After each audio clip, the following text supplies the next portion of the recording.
नमस्कार बच्चों।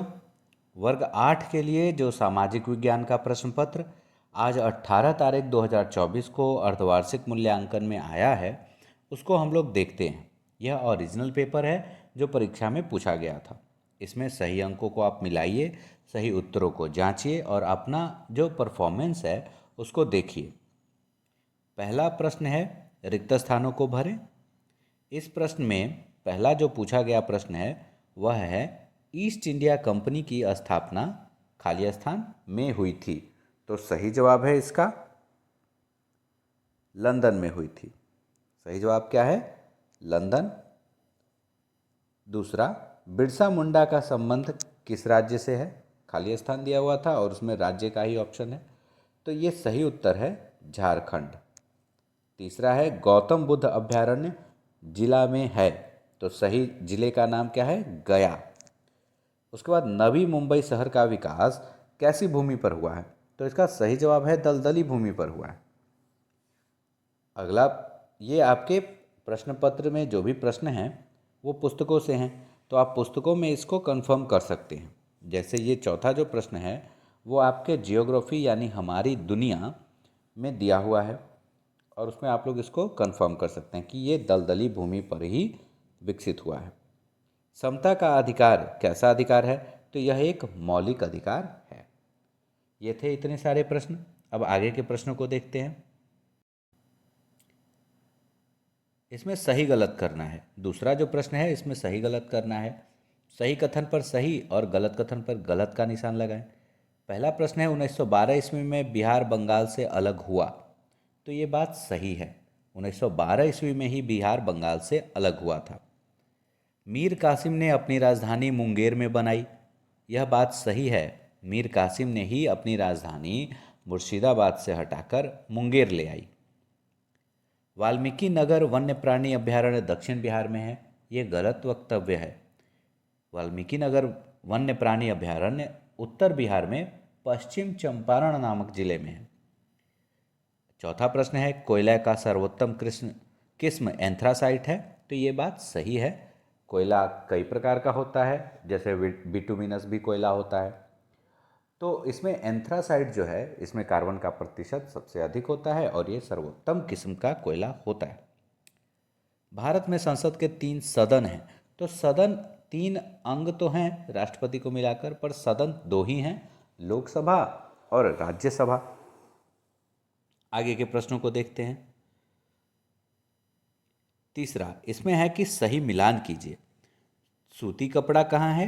अहमदाबाद में। पोटला बुनाई को एक और नाम दिया जाता है जो कि है कैलियो। आप लोग इसको अपने अब जो भी अध्याय है पुस्तक में उसमें आप लोग इसको कंफर्म करिएगा। तसर सिल्क, तसर सिल्क के लिए प्रसिद्ध स्थान है भागलपुर अपने बिहार का। ढाका, ढाका की मलमल बहुत ही प्रसिद्ध थी। और 26 जनवरी 1950 को संविधान लागू होने का दिवस है। ये सही जवाब है। ये सही मिलान भी है इसका। आशा है आप लोगों ने भी इसको सही मिलाया होगा। अब अगला प्रश्न देख लेते हैं। झूम खेती किसे कहते हैं? चौथा प्रश्न जो है वो है, झूम खेती किसे कहते हैं? झूम खेती किसे कहते हैं, ये पहला प्रश्न।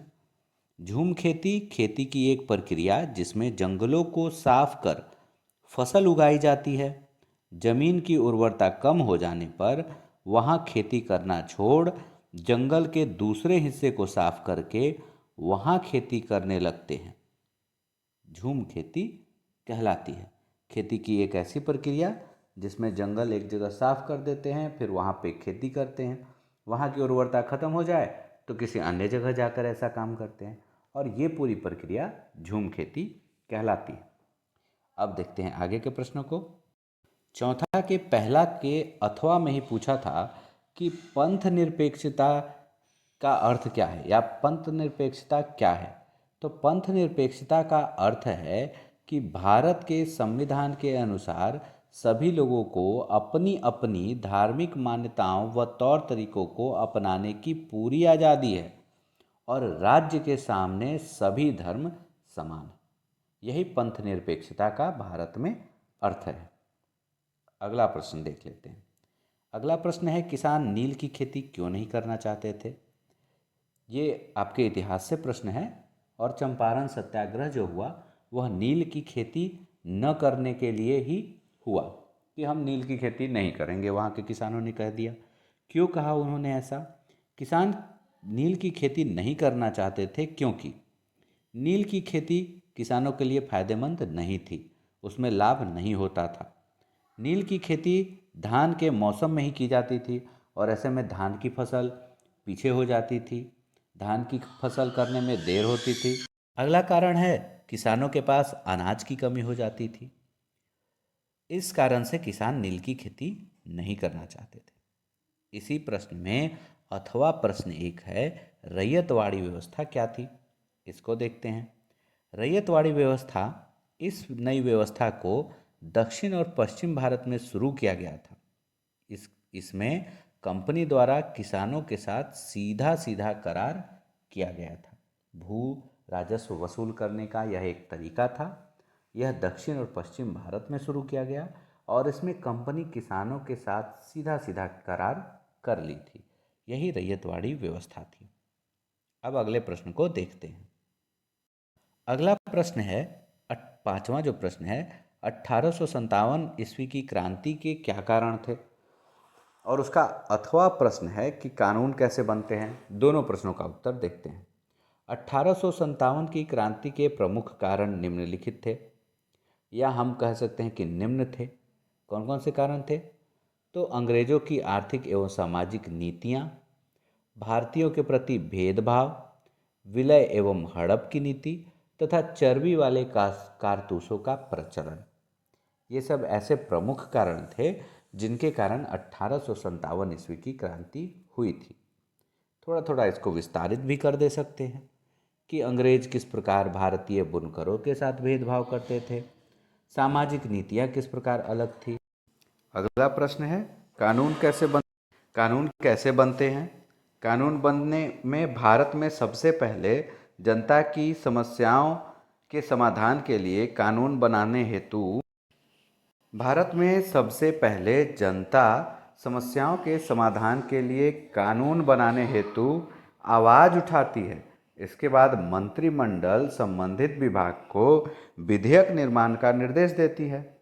इसके बाद मंत्रिमंडल विधेयक को संसद में पेश कर देती है।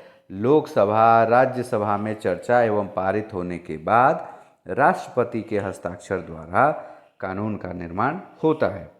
तो यह कानून बनाने की प्रक्रिया भारत में है जो फॉलो की जाती है। ये थे आज के सभी प्रश्नों के उत्तर। आशा है आप लोगों ने सामाजिक विज्ञान के पेपर में अच्छा किया होगा और आपके बहुत अच्छे नंबर आएंगे। आगे के प्रश्नों को और आगे के परीक्षाओं को आप लोग बहुत ही सजिंदगी से लेंगे और अच्छे अंक लाएंगे। इन्हीं शुभकामनाओं के साथ धन्यवाद।